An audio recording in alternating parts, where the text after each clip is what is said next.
The film opens by showing two cash delivery officers from a company called Fortico who have just left their headquarters. Just as they leave, their vehicle is suddenly blocked by a truck, which turns out to be part of a systematically planned robbery.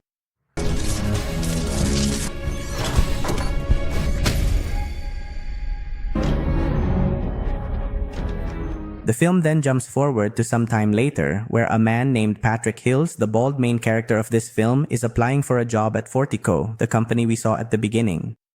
The company's manager, Terry, is quite impressed with Hill's work experience, as he previously worked at a similar company for about 11 years. He is immediately accepted. Orange Delta Security was impressive. That was a good company. We lost a couple of guards a while back. Still haven't found the scum who did it. Hills is then taken to another room to meet his coworker, who goes by the nickname Bullet.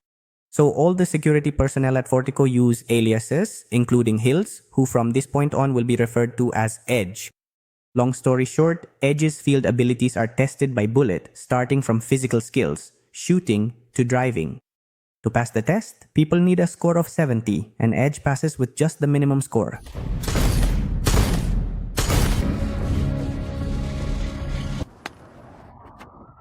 Once he passes, Edge is accompanied by Bullet to the locker room to meet and get acquainted with the staff there. It is clear that people are quite cynical about the arrival of the new employee. And by the way, since Fortico is a place where money is stored in amounts that can reach trillions, every time they go in and out, there are several fairly strict access doors.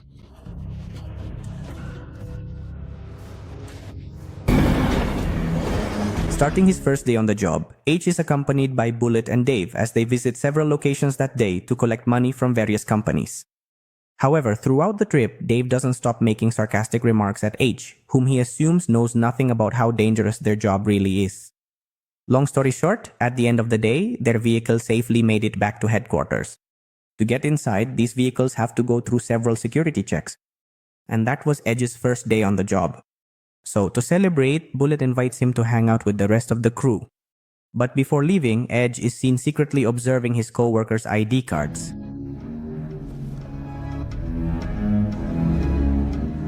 At the billiard hall, once again, Edge is treated poorly by his co-workers.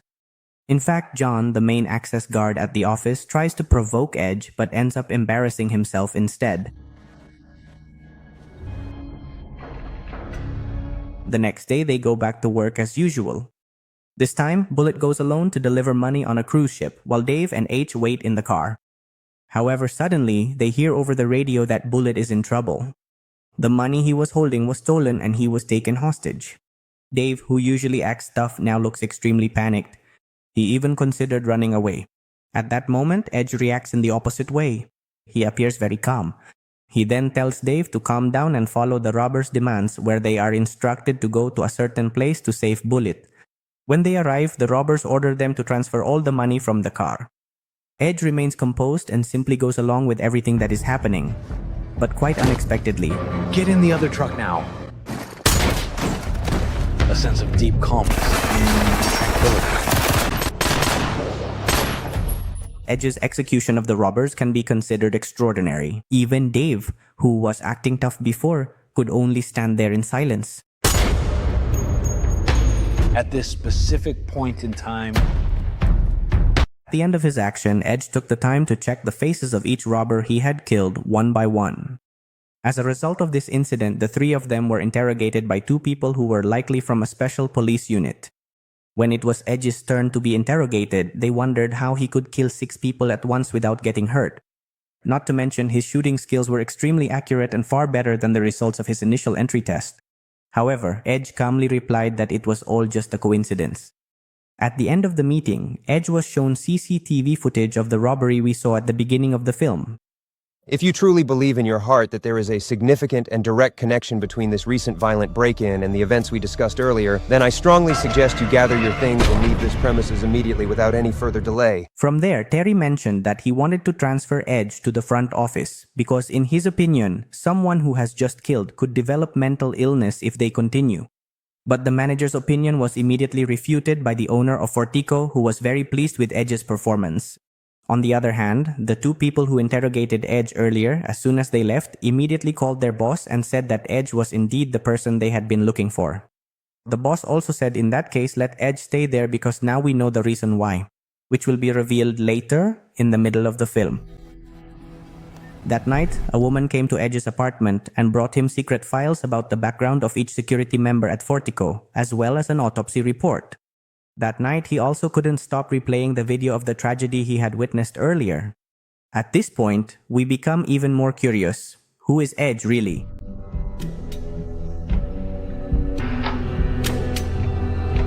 The next day at work, people at Fortico no longer looked down on Edge. They even saw him as a hero. Before he knew it, Edge had already been working there for about 3 months. Then one afternoon, while they were on duty, their vehicle was once again blocked by a group of unknown assailants.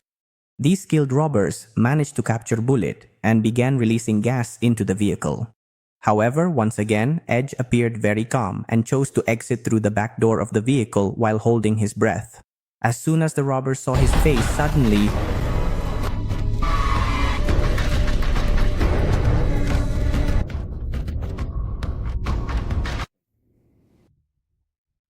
what actually happened? How could heavily armed robbers be terrified just by seeing Edge? That's why Terry, the manager, felt there was something odd about him. Bullet himself, upon arriving, told Dave about the incident, where the robbers all ran away as soon as they saw Edge, as if they'd seen a ghost. Moving on to then. On the other hand, this incident made Edge even more famous. In fact, a female security guard named Dinah immediately invited him to sleep with her. But still, Edge seemed like he was hiding something. And sure enough, that night he suddenly forced Dana into the living room. And without hesitation, he threatened her with a weapon while interrogating her about where she got the cash she was hiding in her house. Was she working with the robbers? Fortunately, Dana told the truth that she got it by accident due to a client or system error at Fortico and that she had never worked with the robbers. He was just warning her that if Dana didn't tell the truth, he had all the information about the people she cared about, including photos and the address of her parents in the village.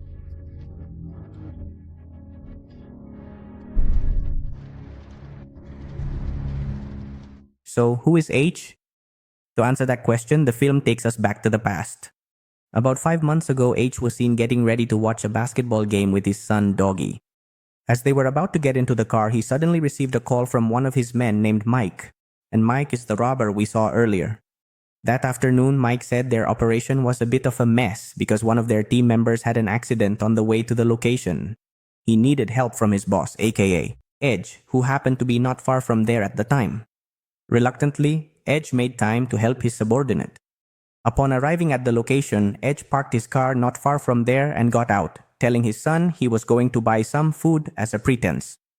That afternoon, Edge's crew was trying to rob one of Fortico's armored trucks, and Edge's job was to inform them which direction the truck would turn.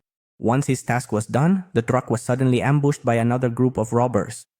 Because Edge's son was right at the scene of the robbery, he was forced out of the car. One of the robbers didn't want any witnesses at the crime scene, so he decided to shoot the boy. Edge, who tried to save his son, was also shot. That sounds perfectly fine. To me.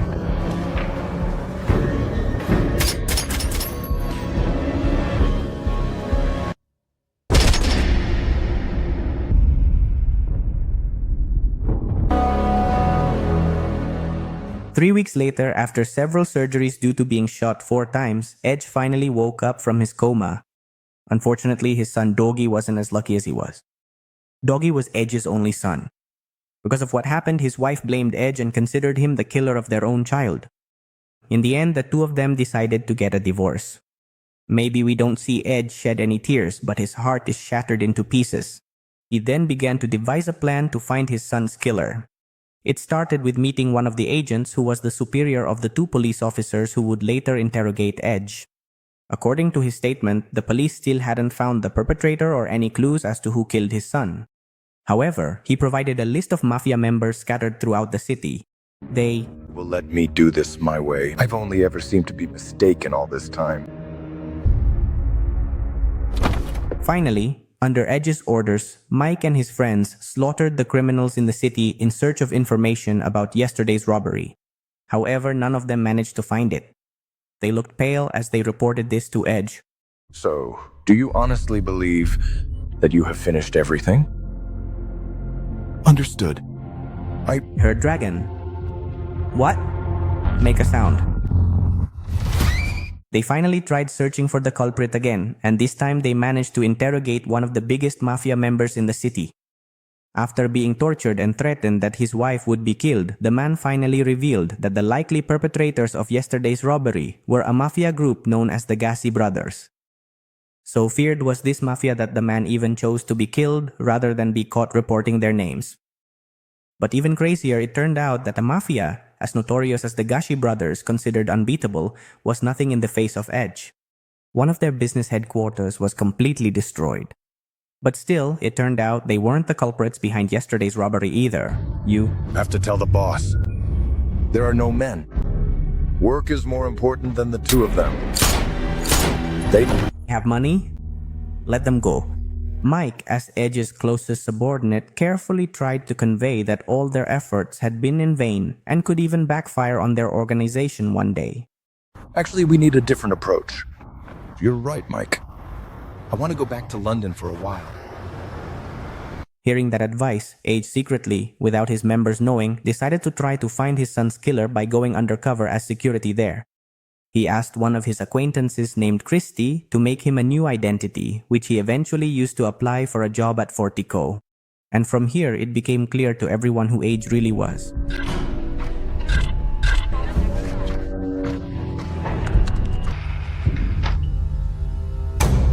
The film then shows several former military members gathering together, talking about how boring their lives have become. This group is led by a man named Jackson, and since retiring from the military, he works as a security guard at a mall every day. In the middle of the conversation, one of their members, who works daily as the head of security for a businessman, shared that his overtime pay still hadn't been paid. Half-jokingly, he said he wanted to rob his boss's money.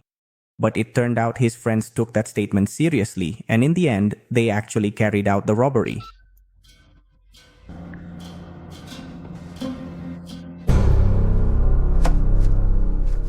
Unfortunately, the loot they got was not as much as they had hoped.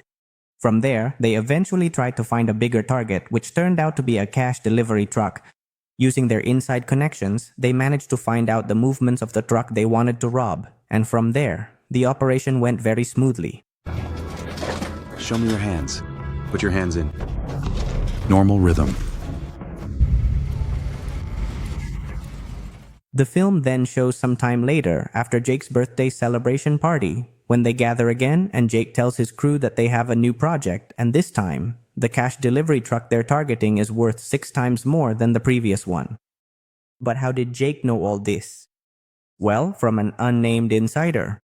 He said that this insider was also a former member of his unit back when he was in the military. Long story short, after 6 weeks of planning and training, the day of the heist finally arrived. They disguised themselves as construction workers, and from the CD, we could actually already guess that these were the robbers Edge had been searching for all this time. On the day of the incident, everything actually went smoothly, just as Jackson had planned. However, one of the most arrogant members named Jen looked panicked because the security from Fortico had put up resistance. And because his face was seen by the dog, he was also killed. Atsu. Hello there, Amatsu-san.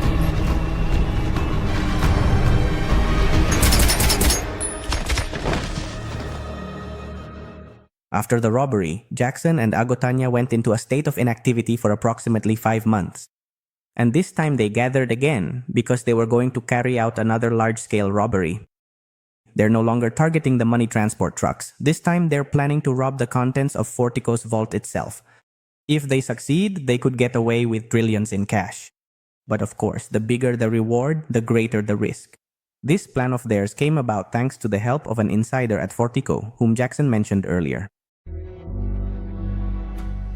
No. Nothing will happen if he doesn't go through. Tom, he will go through. Finally, 3 weeks later, the day of the operation arrived. Jackson himself said goodbye to his wife and child, who had no idea about his crazy plan. From there, he stopped by to pick up Jane. Seeing Jane's apartment filled with luxury items, Jackson got upset because it could make her suspicious to the police. That week, the vault at Fortico was at its fullest, and security there was heightened.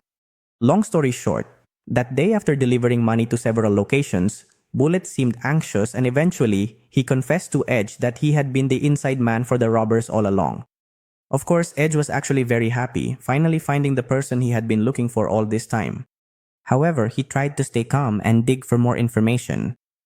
Bullet himself explained that today his friends would rob the Fortico vault, and the reason he told Edge about this plan was simply because he needed his help to get into the headquarters without arousing suspicion.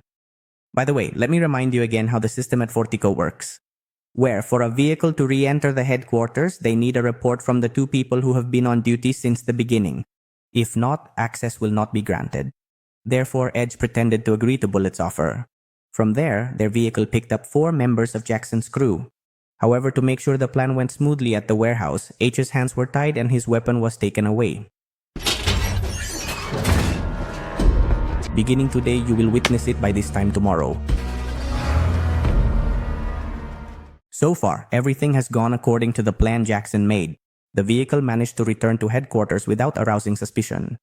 And from there, they managed to get into the vault that was being opened.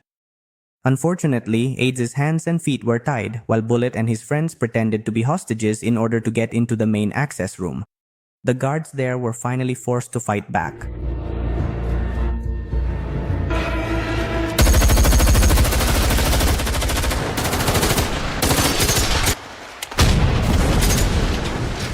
Even though Jackson and his team were wearing bulletproof vests, it didn't mean they were completely safe from gunfire. One of them was taken down. But the mission was a success. The access door that allowed their main vehicle to enter the headquarters was successfully opened. And while they were busy moving the money, that's when Edge finally began his move. Then, put 3 people into the truck. Could you please provide us with some more specific instructions regarding what exactly you would like for our team to do for you at this moment? Edge also took the clothes that his enemy had been wearing. Thanks to his disguise, he managed to kill another member of Jackson's crew. After that, he secretly slipped a phone into one of the money bags inside the vehicle. Meanwhile, Dave and Terry, who had previously been freed by Edge, briefly became targets of one of the robbers. They would have almost died if Edge hadn't shown up in time and killed the robber.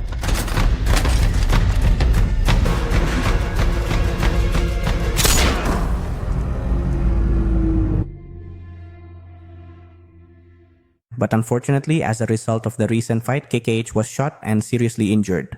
Meanwhile, outside, a fight was breaking out between the robbers and the remaining security personnel. It could be seen that Dana and her friends managed to stop Jackson from escaping. But what they didn't anticipate at all was Bullet suddenly appearing and shooting at them from behind. As they were about to get into the car, Jackson and his friends were showered with bullets by Edge. And one of the shots managed to wound Jackson in the neck. But without Edge realizing it, Bullet was already right beside him. Bullet.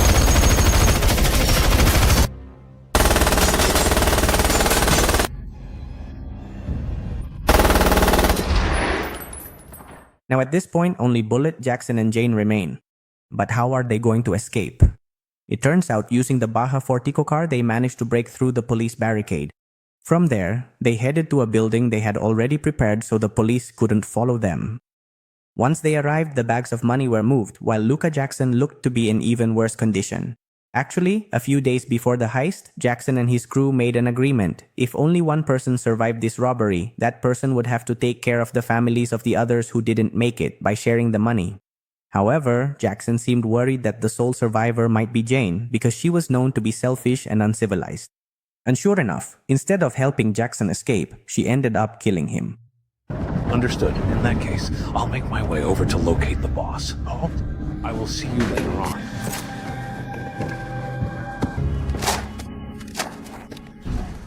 By the way, in that building there was a secret tunnel that no one knew about. Using the ATVs they had already placed there, the money was then transported to the end of the tunnel where a car was already waiting and ready to be used. At the end of this operation, Bullet actually wanted to betray Jen, but it turned out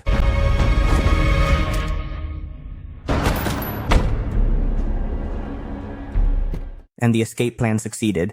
Not a single police officer managed to track down Jane's whereabouts. That night, after taking a shower, Jane was enjoying some drinks when she was suddenly startled by the ringing of a phone from one of her bags of money. And it turned out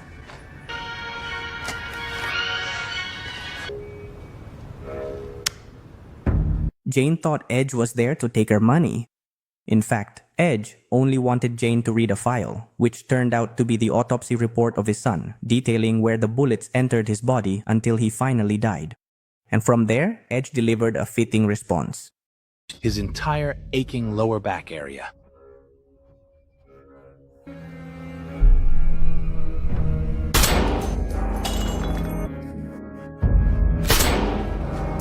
And almost immediately after he had departed from the scene, the same stern police chief we encountered earlier in the story was already standing by, waiting patiently to collect Jane's lifeless body for the final time. As the authorities begin their grim work, the screen slowly fades to black, and with that, this haunting movie finally comes to its emotional end. Thank you for watching. See you in the next movie. Don't forget to comment, like, and subscribe. Thank you. See you.